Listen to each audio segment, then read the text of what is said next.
promotion d'état civil et du foncier rural. La cherté du processus d'acquisition du certificat foncier est une préoccupation de la sous-préfecture de Daoukrou Ngatakro. Pour résoudre cette équation, le député de Daoukrou Ngatakro, l'honorable Olivia Koto, a initié une rencontre avec les chefs de village et les partenaires à la salle de conférence de la sous-préfecture de Daoukrou. Nous avons échangé avec les différents partenaires, en l'occurrence le ministère de l'Agriculture, nos experts géomètres, qui aujourd'hui ont accepté de nous accompagner afin d'assouplir les conditions d'acquisition du certificat foncier.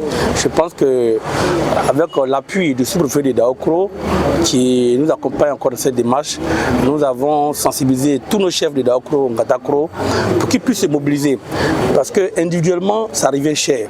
Mais faire des rencontres en communauté, mobiliser les communautés villageoises, ensemble, on pourra facilement, n'est-ce pas, de manière groupée, faire ces documents administratifs qui sont importants, qui permettra désormais de sécuriser les terres de nos parents, qui permettra aussi d'éviter tous les conflits fonciers aujourd'hui que nous vivons au niveau de nos localités. Cette rencontre qui vient proposer des pistes de solutions soulage les chefs.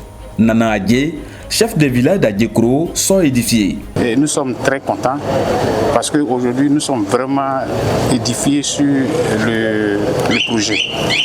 Beaucoup d'entre nous ne savaient pas le bien fondé de l'obtention du certificat foncier. Aujourd'hui, nous venons d'apprendre qu'il faut se mettre en groupe pour minimiser un peu le coût des travaux.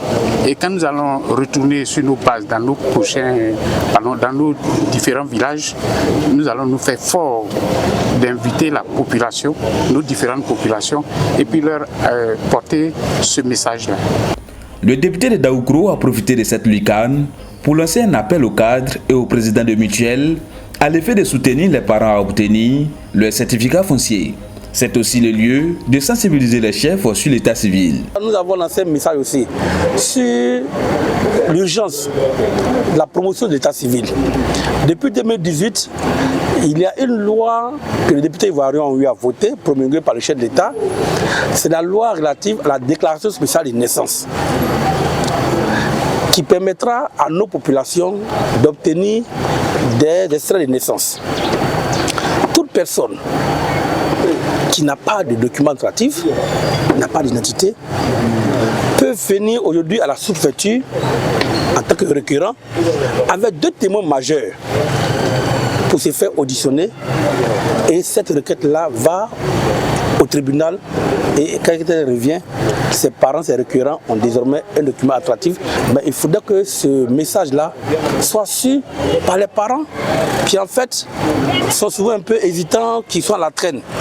Donc je lance encore un appel à tous nos parents de nos villages, de nos contrées, que l'opération de déclaration spéciale de naissance continue qu'en 2025.